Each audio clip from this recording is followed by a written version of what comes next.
2 bulan pun berlalu semenjak menghancurkan segerombolan alien. Saat ini di kota sedang ramai para warga yang sedang menyambut datangnya hari pertandingan memburu monster. Di sebuah pusat perbelanjaan, terlihat saat ini Yansen sedang berbelanja kebutuhan untuk persediaan kebutuhan pokok murid-muridnya. Barang-barang yang dibeli Yansen ternyata sangatlah banyak, bahkan dirinya harus membayar sejumlah 34 juta untuk belanjaannya tersebut. Namun dengan belanjaan segitu banyaknya, dirinya tak mengalami kerepotan sedikit pun karena cukup menggunakan cincin ruangnya. Maka seluruh belanjaan dapat disimpan semua ke dalam cincinnya. Setelah keluar dari supermarket, dirinya lalu dikejutkan lagi oleh sebuah pawai yang meneriaki tentang pertandingan. Dirinya yang tak mengerti maksud dari mereka, ia pun lalu hanya menganggap mereka bahwa mereka itu sangatlah aneh. Diketahui, ternyata tingkatan kekuatan monster di dunia itu juga dibagi beberapa tingkatan seperti halnya tingkatan pahlawan. Dari yang paling terendah, level setengah dewa, level super, level tersuper, lalu Raja Monster. Dan di atas level Raja Monster, masih ada satu lagi yaitu Raja dari Raja Monster. Namun karena dia hanya pernah muncul sekali, jadi informasi mengenainya sangatlah sedikit. Saat ini, ketua organisasi pahlawan sedang mencoba mempelajari tingkatan kekuatan monster-monster itu. Meskipun rekannya mengatakan untuk tak perlu khawatir, dikarenakan kini sudah ada pahlawan super nomor 1, Laserbeau. Namun menurut ketua, si Awes itu merupakan raja dari Raja Monster yang tidak bisa diremehkan. Dan kalau tidak hati-hati, kemungkinan dunia manusia benar-benar akan binasa. Dan untuk mempersiapkan rencana akan hal itu, ketua pun lalu meminta bawahannya itu untuk segera mengumpulkan top 10 besar pahlawan agar dapat segera menyusun rencana.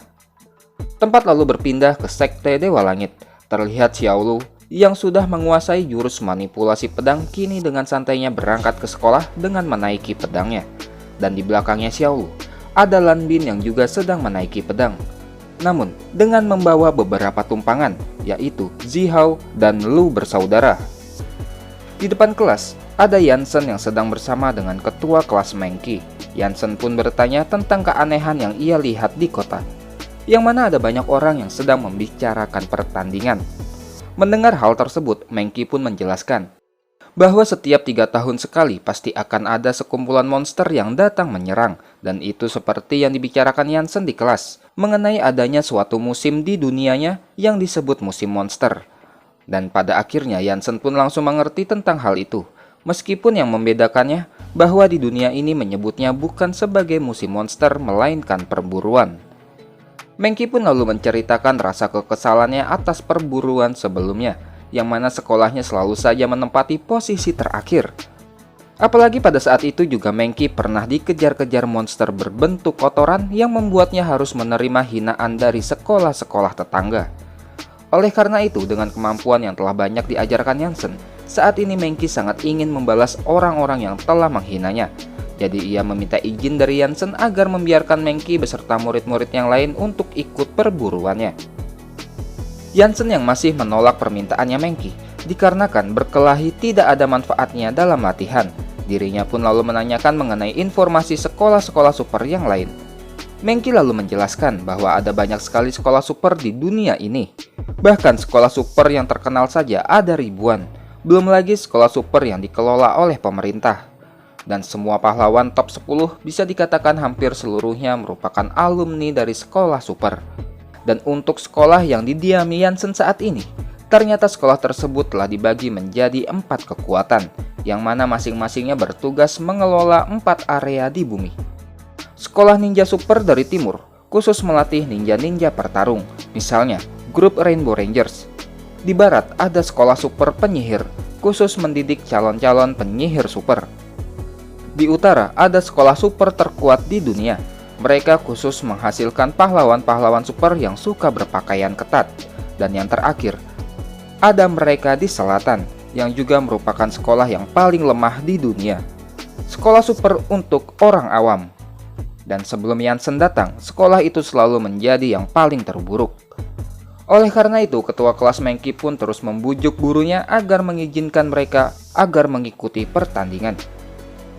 Bahkan, Mengki sampai membujuknya dengan mengatakan bahwa jika mereka bisa menang, maka nantinya seluruh dunia akan membangun patung raksasa untuk Yansen dan meletakkannya di pusat dunia.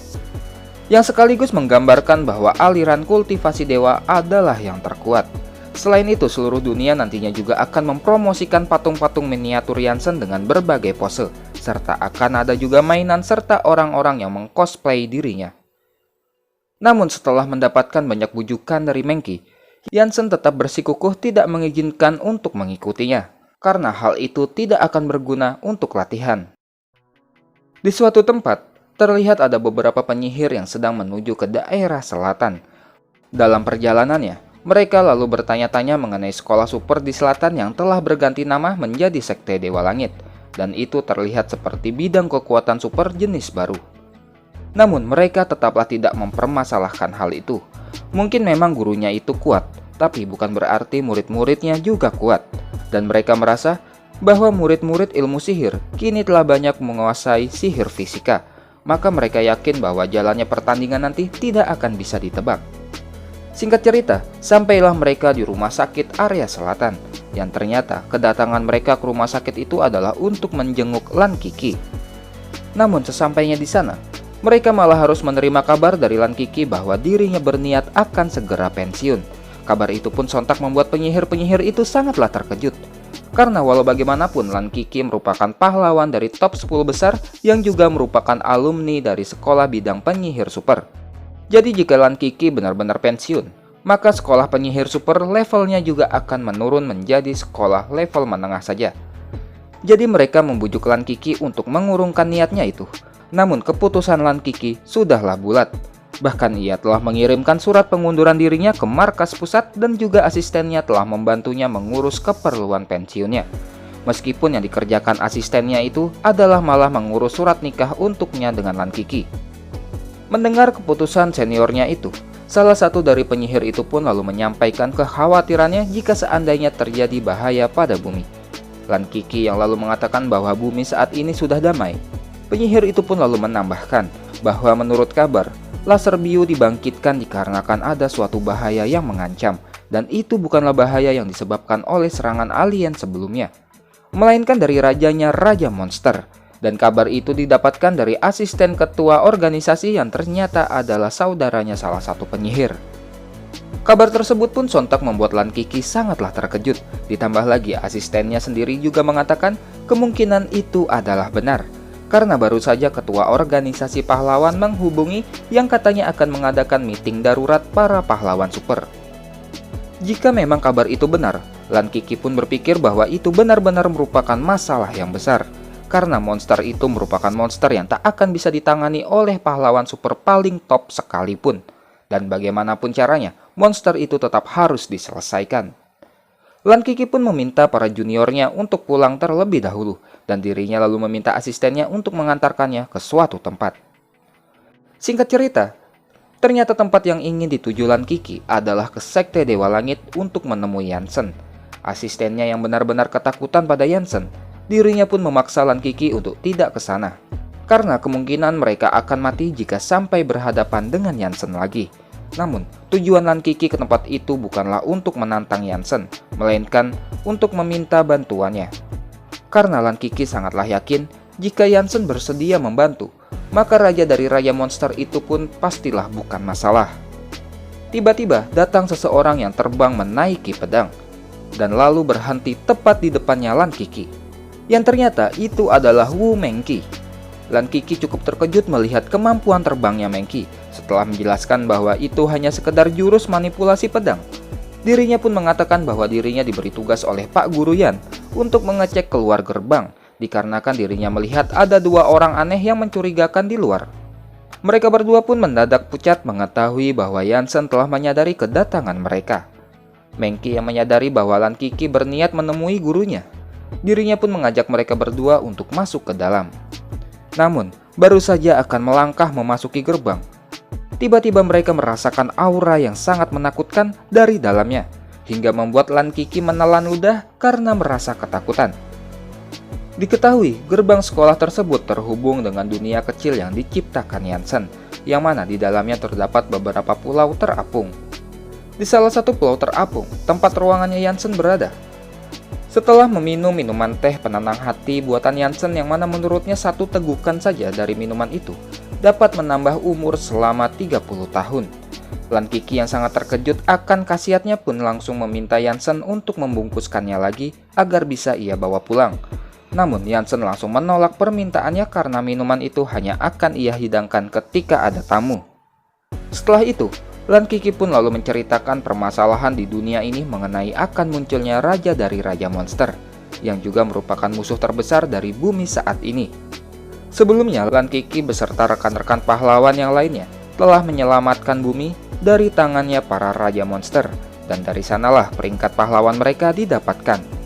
Jadi karena Janssen saat ini telah menjadi pahlawan peringkat 2, Lan Kiki pun mengharapkan bantuannya untuk menyelamatkan bumi kali ini. Janssen yang berniat membangun kembali sektenya di dunia ini, tentu saja dia langsung bersedia untuk turut membantu, dan juga bersedia untuk mengikuti aturan main di dunia ini. Namun, Lan Kiki yang berpikir bahwa Janssen juga turut bersedia mengikuti pertandingan perburuan monster juga. Janssen lalu menambahkan bahwa dirinya tidak ingin mengikuti hal yang membuang-buang waktu seperti itu. Ia hanya bersedia untuk mengalahkan raja dari Raja Monster. Bahkan ia mengatakan akan menghadapinya saat ini juga. Hanya saja untuk menemukan monster itu dengan cepat, membutuhkan potongan dari tubuh monster tersebut, meskipun hanya sedikit. Jadi Janssen akan dapat dengan segera mendeteksi keberadaannya. Namun, Lan Kiki menjawab bahwa tidak ada satupun yang tersisa dari pertarungan terakhir antara laser biu dengan monster itu. Dan Janssen pun lalu hanya bisa mengatakan bahwa dirinya tidak dapat menemukannya jika tidak ada hal tersebut. Selain itu, dirinya juga meminta maaf karena tidak bisa mengikuti pertandingan, dikarenakan masih banyak pelajaran yang harus ia berikan kepada murid-muridnya. Lan Kiki yang menyadari bahwa Janssen bukanlah orang yang peduli pada ketenaran, uang, ataupun wanita, dirinya pun merasa akan sangat sulit untuk membujuknya. Hingga pada akhirnya ia teringat akan satu hal yang ia pedulikan, yaitu sektenya. Dirinya pun lalu mengatakan pada Janssen jika sekolah dapat memenangkan pertandingan tersebut, maka sektenya pun otomatis akan menjadi semakin banyak peminatnya dan akan banyak murid-murid yang masuk sekolahnya. Namun Janssen lalu menjawab bahwa kultivasi dewa itu tergantung dengan pribadi masing-masing apakah itu berhasil atau tidak. Dirinya tidak akan melarang jika ada yang ingin belajar, dan dirinya juga tidak akan memaksa jika memang dia tidak memiliki niat. Karena tidak semua orang memiliki bakat untuk menjadi dewa. Namun ada satu hal yang Janssen tanyakan mengenai jika saja ia berhasil mengalahkan monster itu. Apakah maka tidak akan ada lagi orang yang datang untuk mengusiknya? Lan Kiki pun lantas menjawab bahwa itu sudahlah pasti.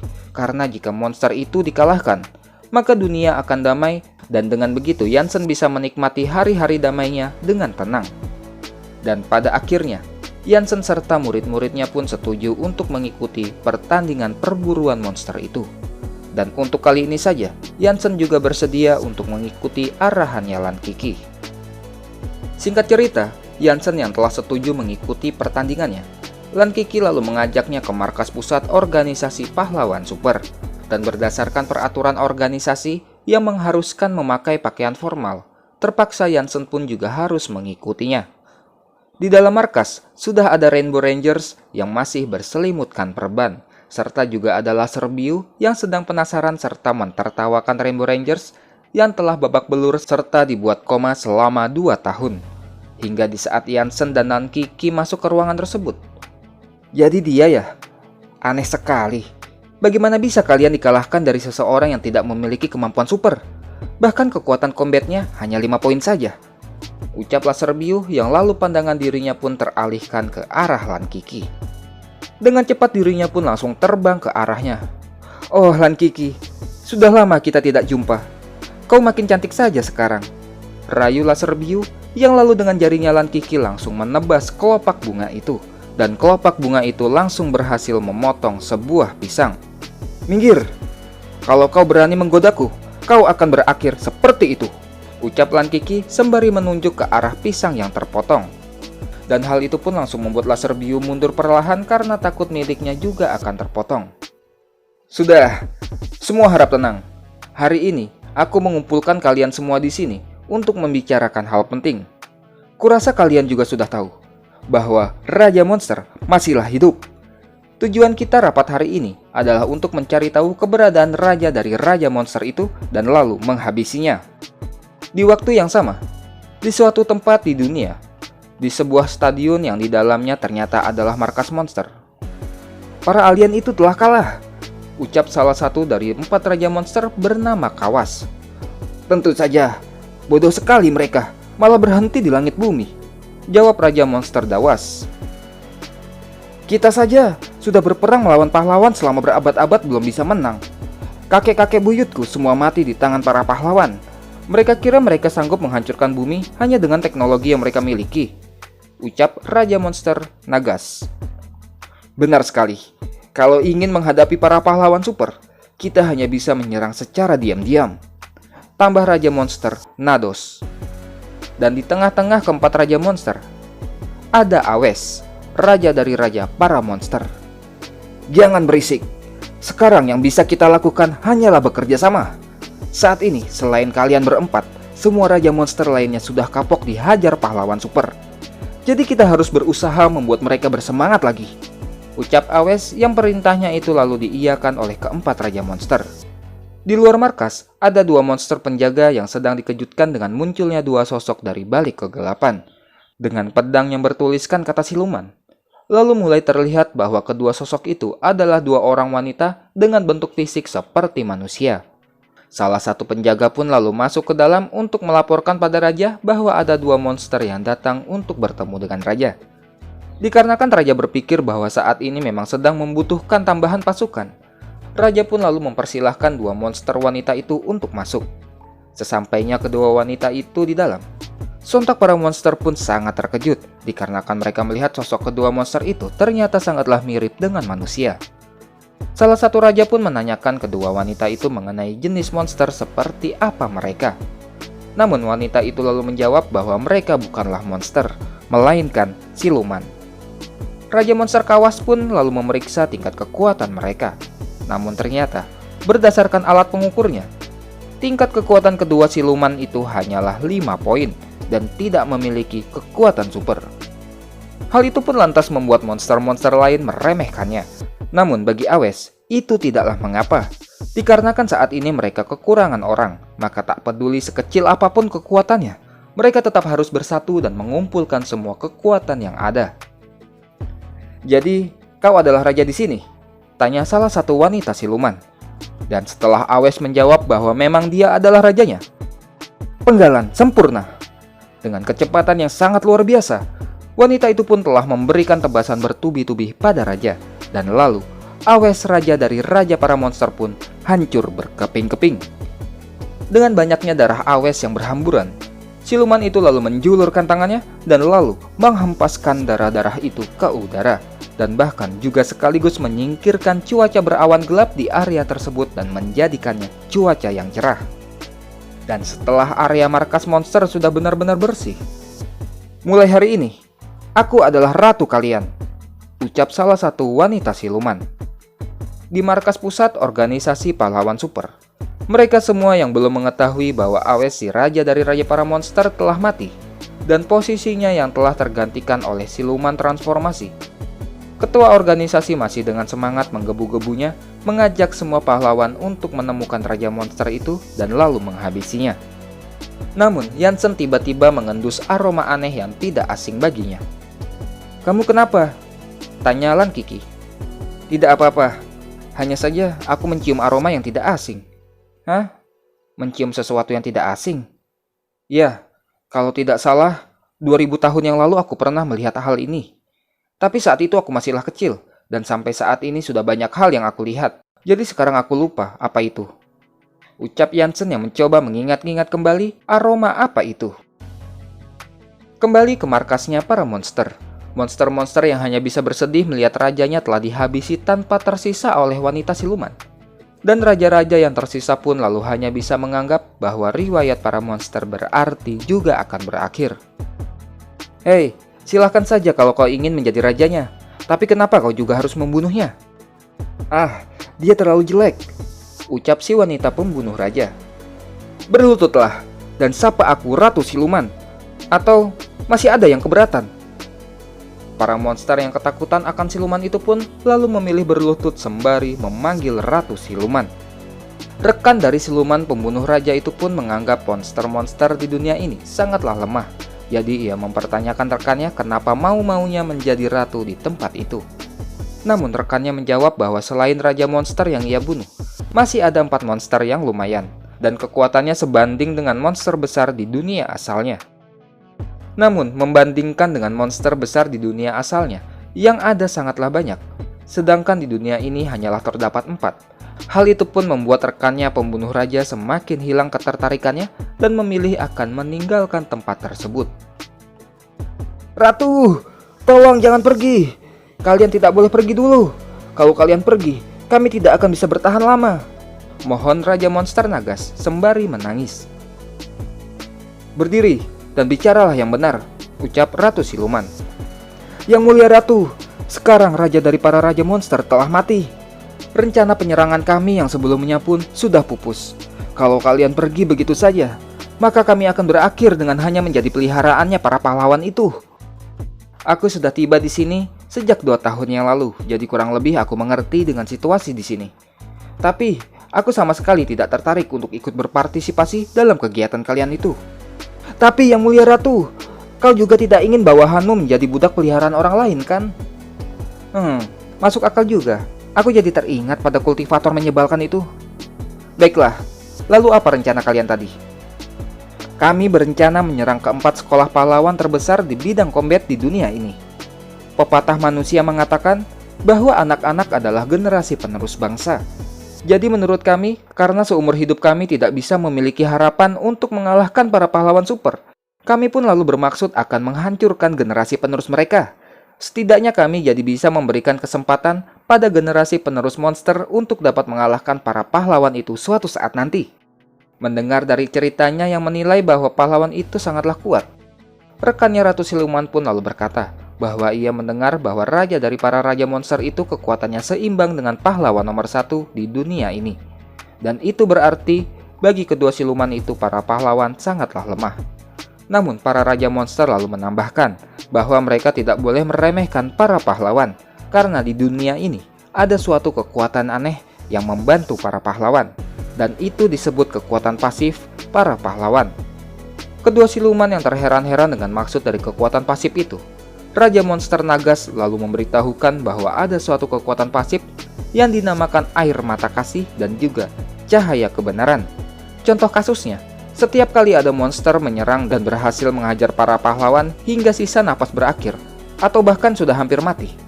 Namun, di saat Raja Monster akan mengambil alih bumi, tiba-tiba semua umat manusia mendadak menjadi sangat kompak.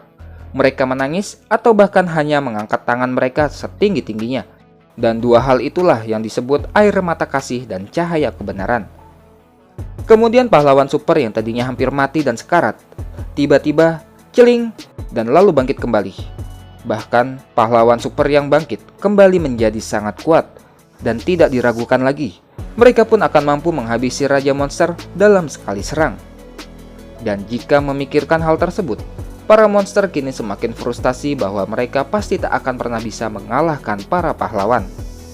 Mendengarkan kesulitan para monster, pada akhirnya Ratu Siluman pun mengerti dengan keadaan mereka, karena menurutnya para monster itu sama seperti dirinya, yaitu sama-sama peran antagonis di dunia yang berbeda. Dan Ratu Siluman juga mengatakan bahwa pahlawan di dunia ini sama seperti halnya para kultivator licik yang ada di dunia asalnya. Kemudian Ratu pun memberikan sesuatu kepada para raja monster.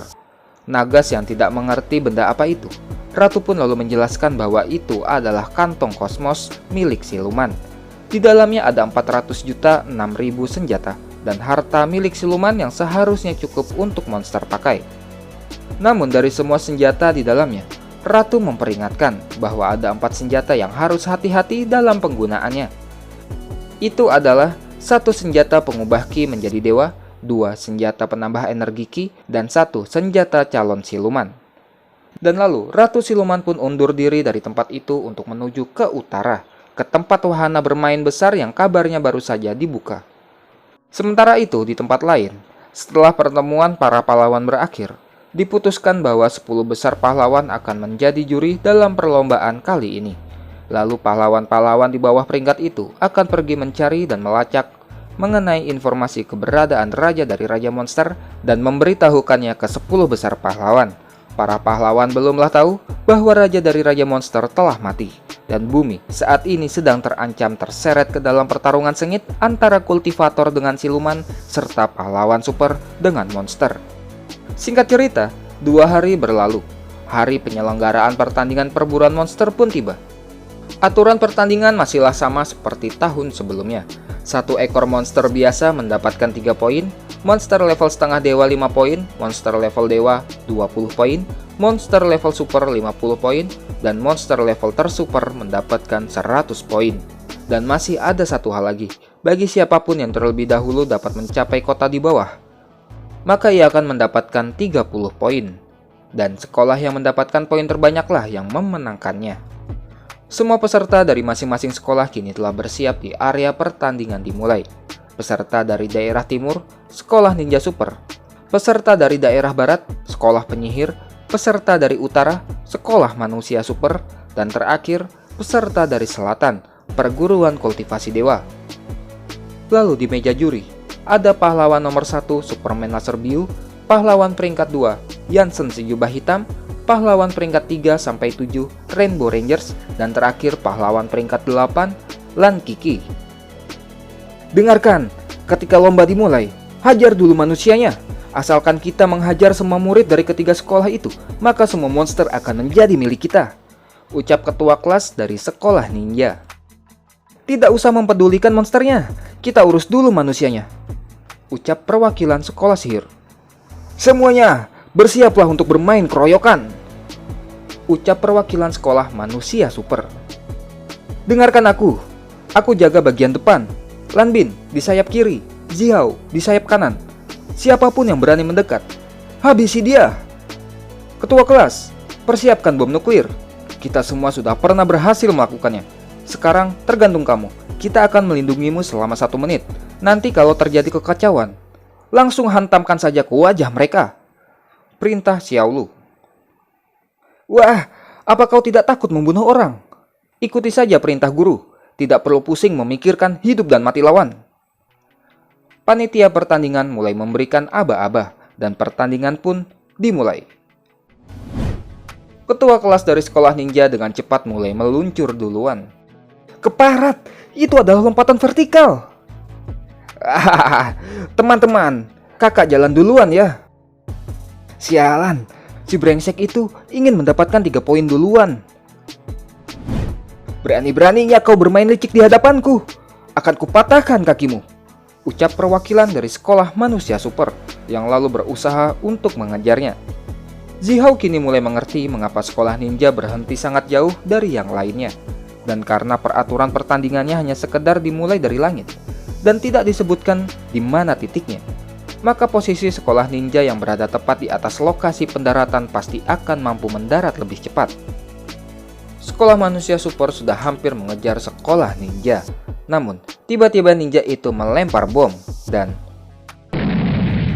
tidak hanya pada sekolah manusia super, melainkan ia juga melemparkan bom asap ke arah sekolah penyihir dan perguruan kultivasi dewa. Tidak usah rebutan, semua orang akan kebagian. Hahaha.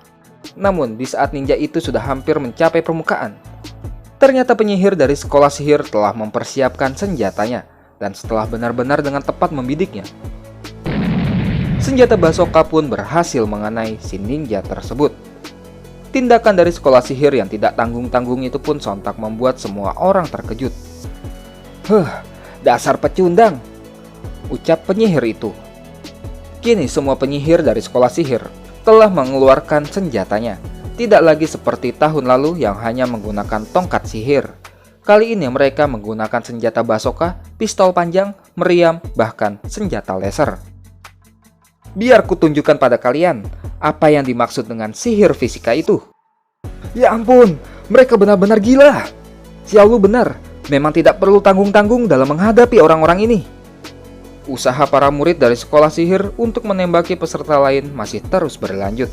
Ninja yang sebelumnya terkena tembakan kini telah disembuhkan oleh rekannya, dan kali ini ia tak lagi memikirkan 30 poinnya, melainkan ingin sekali menghajarkan para peserta lain terlebih dahulu.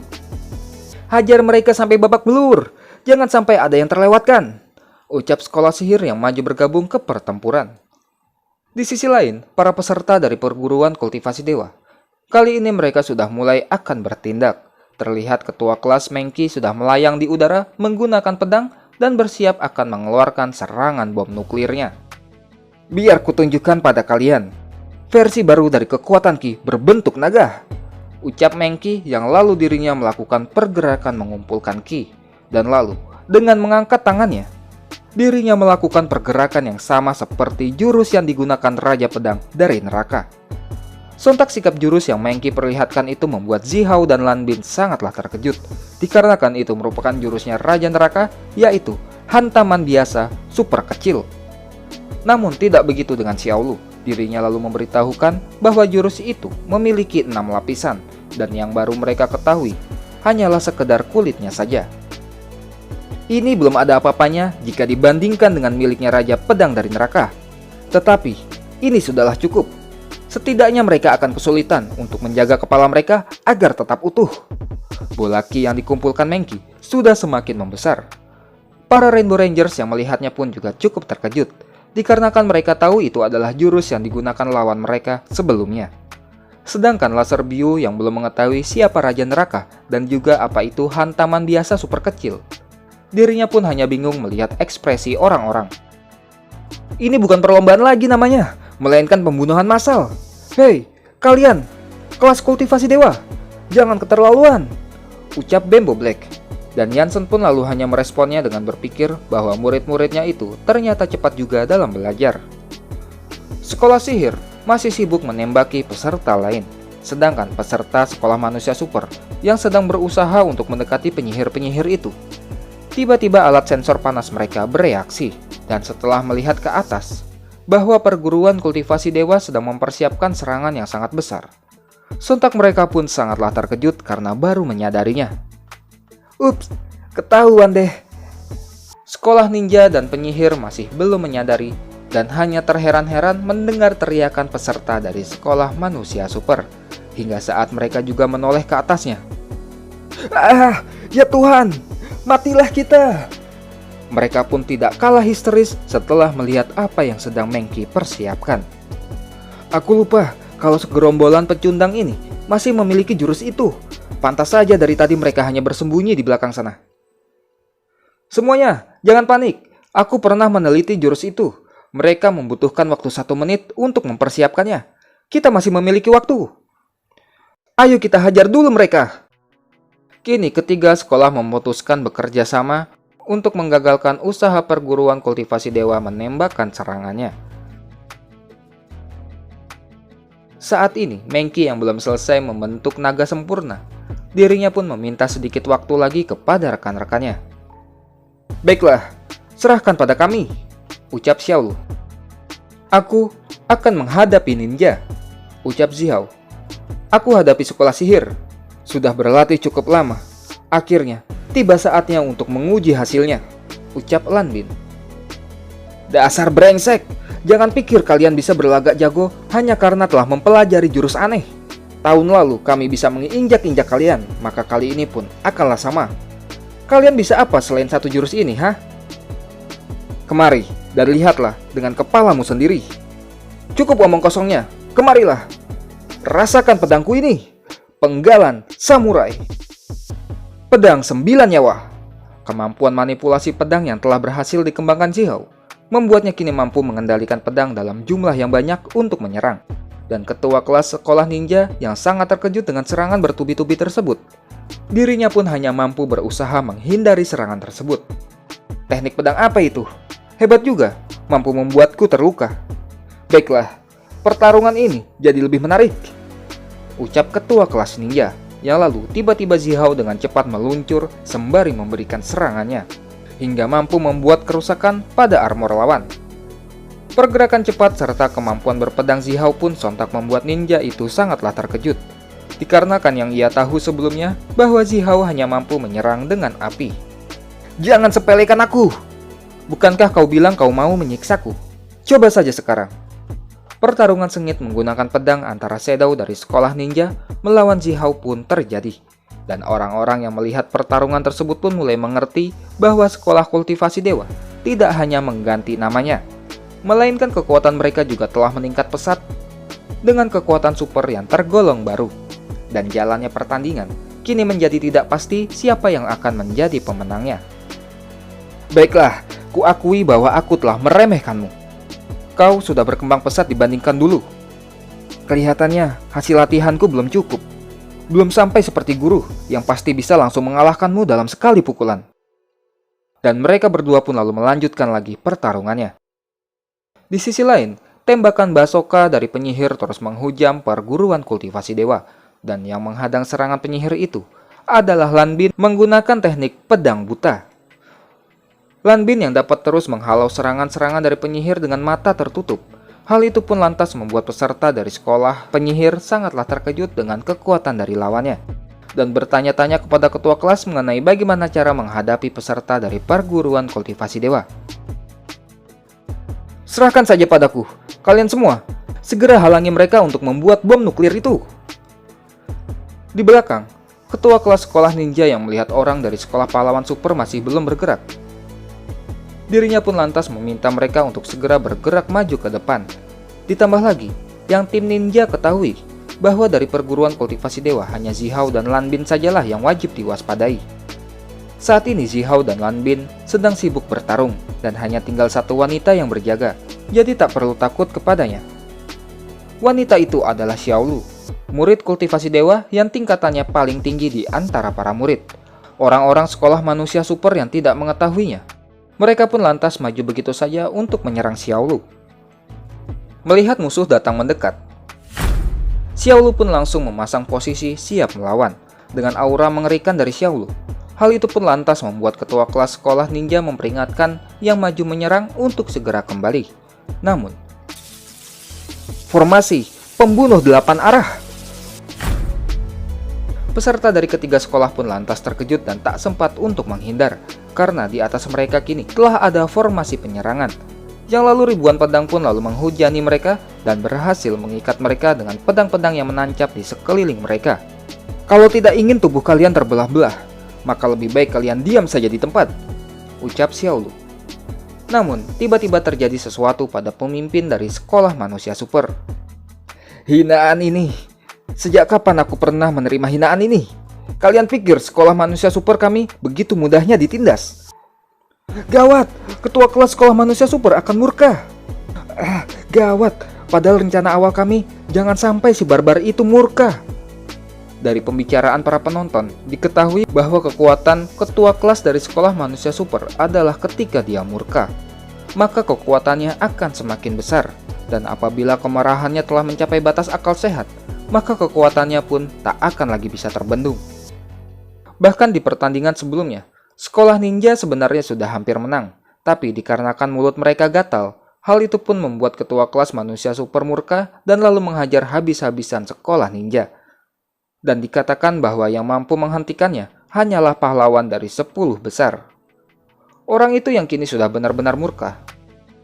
Jangan anggap remeh kami!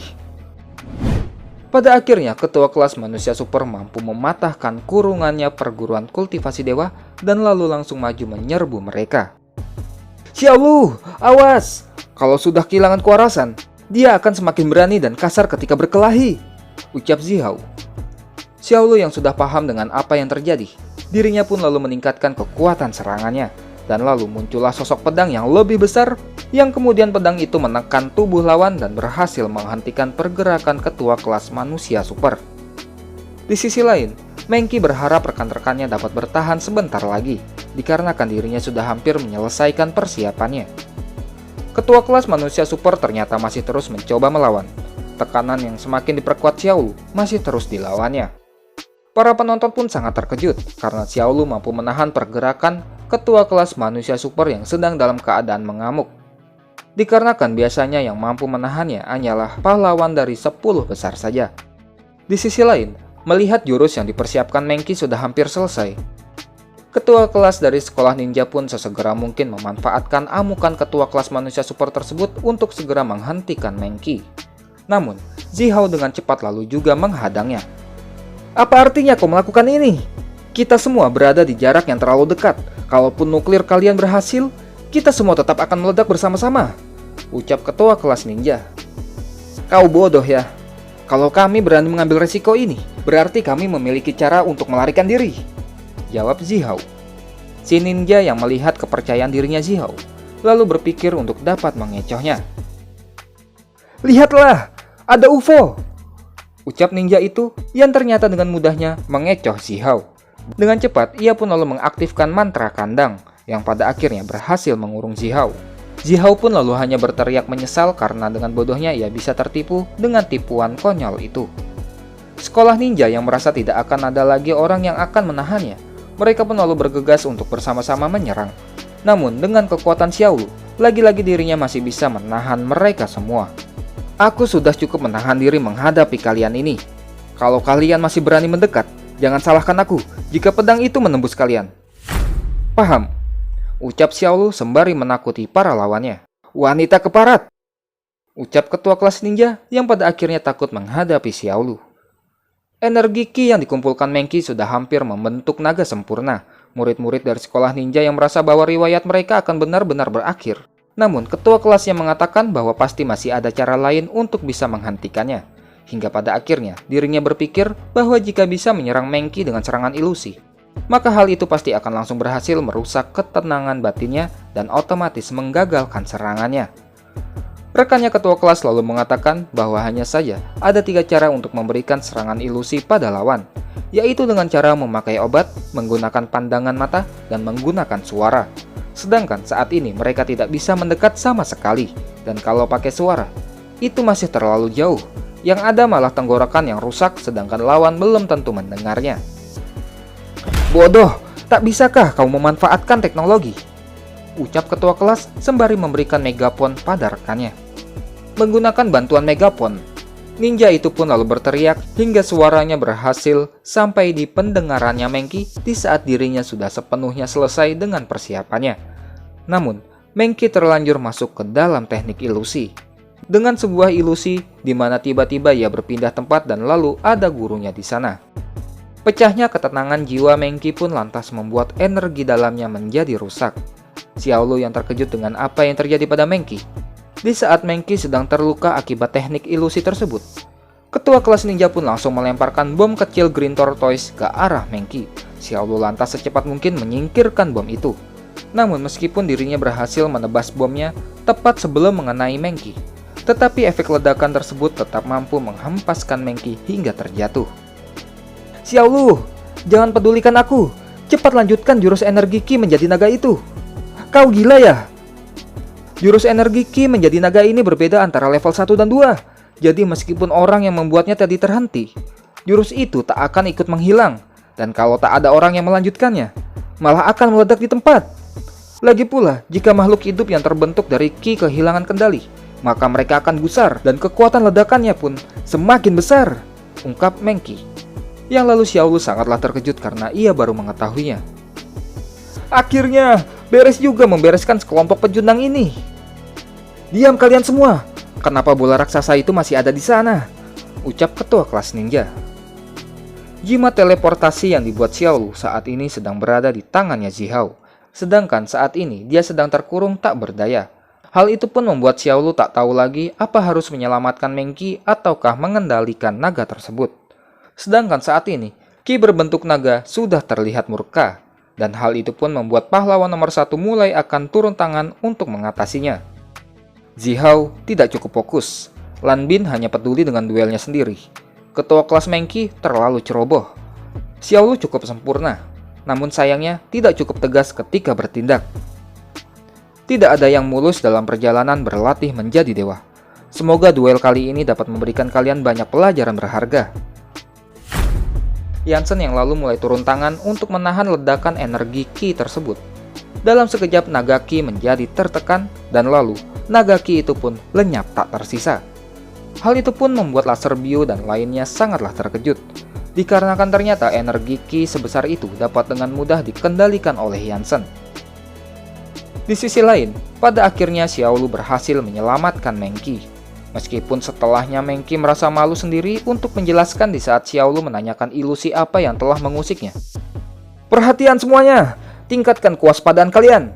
Hajar semua sekolah yang tersisa, maka kemenangan akan berada di tangan kita. Cih, lancang sekali. Duel baru saja dimulai. Urus terlebih dahulu para ninja ini, baru kemudian kita urus sekolah sihir. Namun, di saat para peserta sudah akan memulai lagi pertarungannya, tiba-tiba pembawa acara mengatakan bahwa perguruan kultivasi dewa terlebih dahulu mencapai daratan dan berhak mendapatkan 30 poin. Hal itu pun lantas membuat ketiga ketua kelas sangatlah terkejut. Ketiga sekolah ini taunya hanya berkelahi. Ada banyak orang pun tidak ada yang bisa bergerak dengan lebih fleksibel. Bodoh sekali, ucap Leo dan Leah bersaudara. Sebenarnya, sebelum pertandingan dimulai, mereka sudah bergerak mundur. Awalnya mereka berpikir musuh akan mengirim mata-mata untuk membuntutinya.